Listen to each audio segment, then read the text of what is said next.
Hello friends, welcome back to my channel. শুরু করছি একটি ভিডিও। আজকের ভিডিওতে কী নিয়ে কথা বলবো এবং কাকে নিয়ে কথা বলবো আপনারা টাইটেল থাম্বনেল থেকে বুঝতেই পেরেছেন এবং সেই অনুযায়ী ভিডিওটি ক্লিক করেছেন এবং দেখতে এসেছেন। আজকে আমি কথা বলবো আমাদের টিনাকে নিয়ে। তো টিনা তো ফ্ল্যাট ছেড়ে দিল, টিনা সেটা দেখালো আমাদেরকে। আর টিনার বাড়িতে যে সমস্যাগুলো হচ্ছে, তো আজকে আমার ভিডিওর মেন বিষয়বস্তু অ্যাকচুয়ালি সেটা। দেখুন, টিনা প্রায় 1 বছর অতিক্রান্ত হয়ে গেল সে তার বাপের বাড়িতে আছে। হ্যাঁ, 2-1 দিনের জন্য হয়তো সে একটা ফ্ল্যাট নিয়ে সেখানে গেছিল বটে, কিন্তু মেনলিও আছে কিন্তু ওর বাপের বাড়িতে। এবার অনেকেই ওর মায়ের ভিডিওতে আমরা দেখছি যে ওর মায়ের মুখটা একটু ভার, বা মা বৌমা মিলে, মানে ওর দাদার বউ মিলে সব কাজ করছে, ও কিছু করে না সেটা তো আমরা জানি। মানে ও যে টিনা যে খুব একটা কর্মঠ নয় সেটা কিন্তু আমরা জানি, কাজে এটা নতুন কিছু নয়। এবারে ব্যাপারটা হচ্ছে, মতো অবস্থায় ও যখন বাপের বাড়িতে আছে, সেখানে যতই ওর টাকা পয়সা জোর থাক আর যাই থাক, কোথাও না কোথাও ওর যে একটা ধরুন যত্ন, যেমন ধরুন সারা বছর ধরুন মেয়ে সংসার করছে, হয়তো পুজোতে 2-1 দিনের জন্য বাড়ি এলো, সেটা যেভাবে যত্ন পায়, এটা কিন্তু খুব ন্যাচারাল ব্যাপার। হ্যাঁ, এটা যে কারোর বাড়িতেই হতে পারে। কারণ কেউ ধরুন, যদি আজকে টিনা পরকীয়া করেছে বলে বলছি না, বাট কিন্তু কেউ যদি এরকম ধরুন স্বামীর সাথে কোনো সমস্যা হচ্ছে, সে যদি এসে তার বাপের বাড়িতে থাকে, সেটারও কিন্তু যদি লাগাতার হয়, একটা কিন্তু অসুবিধা কোথাও না কোথাও হয়। এমনকি নিজের মাও সেক্ষেত্রে মানে অনেক রকম অসুবিধার সৃষ্টি করতে পারে, বা মা হয়তো খুশি নয়। যেমন কালকে টিনা একটা ভিডিও শ্যুট করছিল এবং সেখানে সুন্দরভাবে একটা ব্যাকগ্রাউন্ড সাজিয়েছিল, তো সেখানে ওপরের ঘরে সাজিয়েছে। এবার যখন কাজকর্ম সব হয়ে গেছে, যখন মানে ওর মা ওপরে শুতে গেল, তখন বলেছে না, এখন শ্যুট করা যাবে না। তো সেই অনুযায়ী ও টিনা নিচে নেমে চলে এলো এবং তারপরে বললো যে আমি শ্যুট পরে করবো। এটা খুব নর্মাল ব্যাপার। এটা আজকে টিনার সাথে হচ্ছে, টিনার জায়গায় অন্য কোনো মেয়ে হলে তার সাথেও হতো, কোনো না কোনো দিন হতো। কিন্তু ব্যাপারটা হচ্ছে, এখন এই জিনিসগুলো ভীষণভাবে হাইলাইট হচ্ছে। মানে এতদিন কি হয়নি, এগুলো হয়েছে, কিন্তু এখন এইগুলো হাইলাইট কেন হচ্ছে, তার কারণ যখন কালকে টিনা, আপনারা লক্ষ্য করেছেন কিনা জানি না, যখন ওরা ফিরলো জিনিসপত্র নিয়ে, ও আমাদেরকে যেটা বলল যে আমার আগে আগে, মানে ওদের টোটোর আগে আগে ফ্রিজ বা যেগুলো আছে সেগুলো সব যাচ্ছে, কিন্তু ওরা পিছন পিছন যাচ্ছে। আমাদেরকে কিন্তু দেখায়নি যে গাড়িটা করে আমাদের ওপর থেকে অবশ্য দেখিয়েছে যে ভ্যানগুলো যাচ্ছে, এবং তারপরে পিছন পিছন ওরা নাকি টোটোতে যাচ্ছে, এটা ওদের কথা অনুযায়ী। কিন্তু আমার যতদূর ধারণা, ভ্যানটা কিন্তু আগেই পৌঁছে গেছে তার গন্তব্যে সেই জিনিসগুলো নিয়ে। কেন বললাম, দেখুন, ওরা কিন্তু আমাদেরকে, টিনা কিন্তু ওপর থেকে দেখিয়েছে 3টে বোধহয় ভ্যান ছিল, যেটা সাইকেল রিক্সার মতো যে ভ্যানগুলো হয়, রিক্সার মতো যে ভ্যানগুলো হয় সেগুলো। তো সেইটা ধরুন আগে আগে গেলেও সেটা যে স্পিডে যাবে, ওরা যদি টোটো নিয়ে পিছন পিছনও যায়, সেখানে কিন্তু সেক্ষেত্রে টোটোটার যে স্পিড সেটা কিন্তু অনেক কমিয়ে রাখতে হবে। কিন্তু এক্ষেত্রে যদি আপনারা দেখেন, টোটো কিন্তু বহাল তবিয়তে তার স্পিডে কিন্তু গেছে। তার মানে টিনা এক্ষেত্রে আমাদেরকে একটা জিনিস লুকিয়েছে, যে ও মালপত্র কিন্তু ও এখন যে বর্তমানে যেখানে ভাড়া নিয়েছে সেখানে কিন্তু অলরেডি পৌঁছে গেছে, এবং সেখানে টিনা পৌঁছে দিয়েই তারপরে কিন্তু টিনা গন্তব্যে, মানে ওর বাড়িতে যাচ্ছে। যখন টিনা বাড়িতে গেল, তখন কিন্তু আমাদেরকে ডাইরেক্ট দেখালো যে ও চান করে খেতে বসেছে, কিন্তু ও যে বাড়িতে ঢুকলো, মানে টোটো থেকে যে জিনিসপত্র নামিয়েছে না কি করেছে, সেসব কিন্তু আমাদেরকে কিচ্ছু দেখায়নি। আর আমাদেরকে এখন যে এই জিনিসগুলো হাইলাইট করছে, যেটা ওর মাও করছে বা টিনাও করছে, এর একমাত্র কারণ, এরপরে টিনা নতুন একটি ঘর মানে অলরেডি তো নিয়ে ফেলেছে, তো যেখানে নিয়েছে সেখানে যখন যাবে, আমাদেরকে এটা বলবে যে আমার এখানে থাকতে অসুবিধা হচ্ছিল, সেই জন্য কিন্তু আমি একটা নতুন জায়গা আমি নিয়েছি। ঠিক আছে, সেটা মোস্ট প্রবাবলি ঘর ভাড়াও নিতে পারে, বা হয়তো কোনো ফ্ল্যাট। তবে এবারে কিন্তু অ্যাড্রেস কিন্তু বলবে না, কারণ ওই যে সিআইডি বাহিনী আছে, সিআইডি বাহিনী ওখানে পৌঁছে যাবে, মানে আমাদের ইউটিউবে সিআইডি বাহিনী।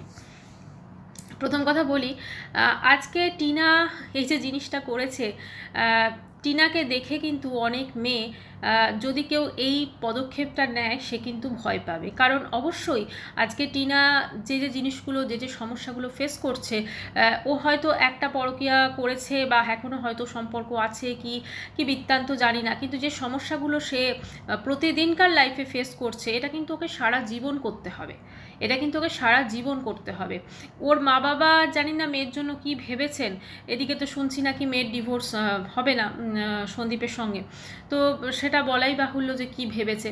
আচ্ছা, এবার একটা কথা বলি, সন্দীপ বহাল তবিয়তে তার জীবন কাটাচ্ছে, সে বউয়ের কেচ্ছা বিক্রি করে হোক আর যাই হোক দোতলা বাড়ি হয়ে গেছে, সব কিছু হয়ে গেছে, এবং যেহেতু এটাতে টাকা পয়সা আসছে সেই জন্য সন্দীপের মা বাবারও কোনো ভ্রুক্ষেপ নেই যে, কারণ ওর তো হচ্ছে যে টিনা চলে গেছে, ব্যাস হয়ে গেছে, আর তো টিনা আসবে না। ভালোই হলো ওদের ক্ষেত্রে, কারণ যারা তার মেয়েকে পর্যন্ত মানে অন্য কাউকে দিতে পারে, তো সেক্ষেত্রে আমার যেটা মনে হয় যে তাদের কাছে তার ছেলের বৌমা কোনো ব্যাপার না, ঠিক আছে, কারণ নাতি তো তার কাছে আছে, নাতিকে কিন্তু হাতছাড়া করেনি। আর একটা জিনিস হয়তো আপনারা লক্ষ্য করেছেন যে নাতি যখন ওরা ওই পালিয়ে পালিয়ে বেড়াচ্ছিল, একদম যখন টিনা শুরুতে চলে গেল, তখন কিন্তু ছেলেটাকে নিয়ে যখন বারবার পুলিশ ডাকছিল তখন কিন্তু যেতে চায়নি, ঠিক আছে, কারণ ওর এমন অবাস্তব কথা বলেছিল যে ছেলেটাকে নাকি পুলিশ মেরে দেবে বা এই ধরনের কথা। ওরা পালিয়ে পালিয়ে একমাত্র এই কারণেই বেড়াচ্ছিল যাতে টিনা ছেলেটাকে না নিয়ে যেতে পারে। তো যাই হোক, টিনা হয়তো এখন সেই ছেলেকে নেওয়ার পদক্ষেপ শুরু করেছে, এবং যদি, কারণ ছেলের প্রতি মায়ের অধিকার সব থেকে আগে, ঠিক আছে, সে যতই আমরা ভিউয়ার্সরা বা কন্ট্রোভার্সি ক্রিয়েটাররা যতই কমেন্টস বক্সে বলুক বা ভিডিও করুক, না না টিনা ছেলে পাবে না, এইটা তো নয়, কারণ টিনা পরকিয়া করেছে, পরকিয়া যেখানে এখন বৈধ সেখানেও কোর্টে ছেলেকে পাওয়ার জন্য মা উপযুক্ত কিনা স্পেশালিস্ট টিনা সব থেকে বড় প্লাস পয়েন্ট এক্ষেত্রে হচ্ছে টিনা ওয়াইটি থেকে বেশ ভালো পরিমাণে আর্নিং করে। নর্মালি কি হয়, যখন কাস্টাডি কেস হয় তখন মা কি করে, মানে মা কি পারবে ছেলের দেখাশোনা করতে এইটা দেখে, আর যদি মা ছেলের দেখাশোনা করতে না পারে সেক্ষেত্রে তো হাজব্যান্ড খোরপোশটা দেয়, এরকম ব্যাপার থাকে। কিন্তু এখন টিনা যেহেতু নিজেই সক্ষম একজন, হ্যাঁ অবশ্যই টিনা একটা নিজের বাড়িও হয়তো নিয়ে নিয়েছে, ফ্ল্যাট ইতিমধ্যেই, তো সব কিছু মিলেমিশে টিনার দিকে কিন্তু পাল্লা ভারী আছে। সে সন্দীপ এখন যতই বলুক, বা সন্দীপের পাতানো দিদি বা আরও যারা আছে সমাজসেবিকা যতই বলুক, টিনার দিকে কিন্তু পাল্লা ভারী আছে। এখন ব্যাপারটা হচ্ছে বাচ্চাটাকে টিনার কাছে ভালো থাকবে সেটা একটা ভালো দেখার বিষয়, কারণ টিনা যেভাবে দুদিন ফ্ল্যাটে গেল, ও যতটা কুঁড়ে আমরা দেখলাম, মানে এত সুন্দরভাবে রান্নাঘর সাজালো, এত কিছু কিনলো, এত কিছু করলো, দুদিন বোধহয় রান্না করেছে, তারপর তো আর দেখলাম না, বারবারই করে সে বাপের বাড়ি চলে আসতো, ঠিক আছে। তো সেখানে একটা বাচ্চাকে মানুষ করা মানে মানে একা সিঙ্গেল মাদার, এটা শুনতে খুব ভালো লাগে, কিন্তু এর পেছনে যে কষ্টটা থাকে, যে দায়িত্ববোধটা থাকে, সেটা কি টিনার আছে, সেটাও কিন্তু দেখার বিষয়। কারণ একটা বাচ্চা মানুষ করা মানে তার পেছনে প্রচুর পরিশ্রম থাকে, আর যথেষ্ট, মানে ওদের ছেলেটা যথেষ্ট এই বয়সে নর্মালি যেরকম হয়ে থাকে যথেষ্ট দুরন্ত। তো সেক্ষেত্রে তাকে সকালবেলা উঠে স্কুলের জন্য রেডি করা, স্কুল নিয়ে যাওয়া, পড়াশোনা করানো, সমস্ত কিছু ইচ অ্যান্ড এভরিথিং সে কি টিনা করতে পারবে ঠিকঠাকভাবে, সেটাই এখন দেখার বিষয় এবং ভাবারও বিষয়। কারণ টিনার মধ্যে সেই দায়িত্ববোধটা কিন্তু আমরা ওর ব্লগে কিন্তু এখন দেখিনি। ওর মধ্যে যদি সেই দায়িত্ববোধটা থাকতো তাহলে ও হয়তো শ্বশুরবাড়ি ছেড়ে শুধুমাত্র ওই রকম একটা ফোকলার মতো মানুষের জন্য সমস্ত কিছু সর্বস্ব ছেড়ে, নিজের সন্তান ছেড়ে কিন্তু কখনোই আসতে পারতো না। সে যে এত বড় পদক্ষেপটা নিয়েছে, সে যতই অসুখী থাক, যতই যাই থাক, মা সন্তানের প্রতি তো প্রথম, মানে মায়ের দায়িত্ববোধ, মায়ের কর্তব্য সন্তানের প্রতি সব থেকে আগে হবে, তারপরে তো যা খুশি, হ্যাঁ সে সুখী কি না সুখী সেটা তো পরের ব্যাপার, কিন্তু আগে তো সে মা, আগে তো সে সন্তান, আগে তো তাকে জন্ম দিয়েছে। তাহলে একজন মায়ের সে কর্তব্য, মায়ের যে দায়িত্ববোধ, মায়ের যে মানে মাতৃত্ববোধ, ঠিক আছে, সেইটা তখন ওর মধ্যে ছিল না। একটাই কথা বলবো, টিনার মধ্যে বরাবরই এটা কম আছে, এবং এখন ও যেভাবে ওর বাবার বাড়িতে থাকছে, বা ওর সারাদিন আমরা কি দেখি অ্যাক্টিভিটিতে মেনলি খাওয়া খাওয়া খাওয়া, ঠিক আছে, খাওয়া দাওয়ার কোনো মানে টাকা পয়সা আছে, কাঁচা টাকা আছে, সেটাকে যেরকমভাবে ভাবাচ্ছে খাওয়া দাওয়াতে খরচ করছে, কোনো টাকা কেউ ইনভেস্ট করছে। আবার আজকে দেখলাম একটা ভিডিও, সেখানেও বলছে এই বা কালকের বোধহয় ভিডিওতে, এই আমি ইয়েতে কি বলে, এই জমিগুলোর দাম এত, তো জমিগুলো মানে আমি কিনতাম, ঠিক আছে, জমি কিনলে হবে, জমি কিনে তো বাড়ি করতে হবে, সমস্ত কিছু করতে হবে, তো সেগুলো কি ব্যাপার, আজকালকার যুগে নর্মালি ফ্ল্যাটই কেনে, আর সেটা যদি ওদের বাড়িতে ওদের ওখানে পাওয়া যাচ্ছে তো বিশাল ব্যাপার।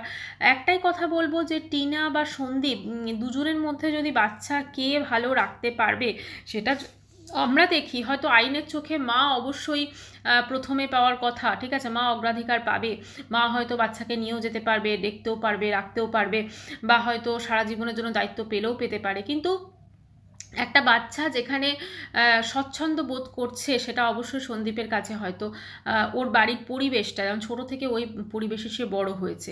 এখন সেটা সময় বলবে, না তো ওদের বাচ্চা কোথায় থাকবে সেটা আমরা ডিসাইড করব, আর না তো মানে কোনো সমাজসেবিকা ম্যাডাম করবে, না কোনো পাতানো দিদি করবে। এটা একান্তই করবে মহামান্য বিচারপতি বা কোর্ট। তো সেটা তিনি যেখানে ভালো বুঝবেন সেখানে তিনি বাচ্চাটিকে দেবেন, তার মানে তার তত্ত্বাবধানে। একটাই বলবো, টিনা যেটা করছে আমি জানি না যে ওর বাড়ির লোক, কারণ এখনও কিছুটা হলেও কিন্তু বুঝতে পারছে যে ও কি ভুল করেছে বা এর ফলে কি কি প্রবলেম হচ্ছে। আচ্ছা, আর একটা কথা বলি, টিনাকে সবাই ভীষণভাবে বলছে তুমি ভীষণ মোটা হয়ে গেছো, মোটা হয়ে গেছো, মোটা হয়ে গেছো। এইটার একান্তই যে জিনিসটা হচ্ছে সেটা হচ্ছে ওর ফুড হ্যাবিট, কারণ ওর ফুড হ্যাবিটটা যথেষ্ট মানে খারাপ হয়েছে আমার যেটা মনে হয়। না তো টাইমে খাওয়া, না তো টাইমে শোয়া। টাইমে খাওয়া টাইমে শোয়া এমন নয় যে মানে খুব কাজ করছে সেটা নয়, মানে টাইমে খাওয়া হিসেবে আমি এটা বলছি, খাওয়া দাওয়ার কোনো হিসেব নেই, যখন যেটা পাচ্ছে ম্যাক্সিমাম দিনই আমরা দেখছি বাইরের ঘুগনি বা কচুরি তরকারি, তারপরে ফুচকা, এইসব আমরা ম্যাক্সিমাম দিনই খেতে দেখছি। এছাড়াও ঘরে ধরুন খাচ্ছে যেগুলো সেটাও দেখছি। খাওয়া দাওয়া নিয়ে কাউকে বলতে নেই, কিন্তু কোথাও না কোথাও কিছু তো একটা সমস্যা হচ্ছে খাদ্যাভ্যাসে। তো ও তো হার্বাল লাইফ শুরু করেছিল, এত এত প্রোডাক্ট ও তো কিনেও ছিল বলেছিল, তো সেগুলোর কি হলো? হার্বাল লাইফ করে কি তাহলে কিছুই কমছে না? সেটা একটা অবশ্যই আমার মনে হয় ওর একটু না নিজের প্রতি খেয়াল রাখা উচিত, বা নিজেকে প্রশ্ন করা উচিত যে এক্স্যাক্টলি ও কী চায়। আমি জানি না এখনও ওর ফোকলার সাথে সম্পর্ক আছে কি না, তো যেটা আমি ধরেই নিয়ে আছে, তাহলে এই সম্পর্কটা ওর জন্য ভবিষ্যতে গিয়ে কতটা ঠিক হবে। কারণ এমনও তো হতে পারে ফোকলার হয়তো অন্য কাউকে ভালো লাগলো, তখন সে টিনাকে ছেড়ে চলে গেল, তখন কি হবে? তখন তো টিনা একা হয়ে যাবে, তখন তো না তো ছেলে আসবে ওর কাছে, না কোনো কিছু। তাই এখনও সময় আছে, আমার মনে হয় সব কিছু ঠিকঠাকভাবে বুঝে যা করতে চায় সেটা নিজেকে জিজ্ঞেস করুক। যদি সত্যিও সংসার করতে চায় সেটা সেভাবে, যখন ওদের মিডিয়েশন হবে সেটাতে অবশ্যই ট্রাই করবে। বা সেটা যদি নাও করতে চায় সেটা একটা মানে কি বলবো, একটা কোথাও না কোথাও একটা সিদ্ধান্তে আসুক। কারণ এইভাবে তো দুজনে শুধুমাত্র ভিডিও ভিউজের জন্য, শুধু যেটা সন্দীপও হচ্ছে সেটা টিনাও হচ্ছে, এবং তারা সমাজকে কি শেখাচ্ছে, তারা গোটা ওয়াইটিতে যে ভিডিওগুলো আমাদের ধরুন সবাই দেখছে, তারা কি শিখছে এটাও তো দেখতে হবে। তো যাই হোক বন্ধুরা, আমরা তো অবশ্যই খেয়াল রাখবো কি হচ্ছে না হচ্ছে, আমাদের চোখও থাকবে, সেটা নিয়ে হয়তো ভিডিও থাকবে। কিন্তু একটাই বলবো, একটা মেয়ে যে তার জীবনটা কিভাবে নরক বানিয়ে দিয়েছে সেটা টিনাকে না দেখলে বোঝা যাবে না। ভিডিওটি এখানেই শেষ করছি। চ্যানেলটি ভালো লাগলে অবশ্যই করে সাবস্ক্রাইব করানো দিল। বাই, সবাই খুব ভালো থাকবেন।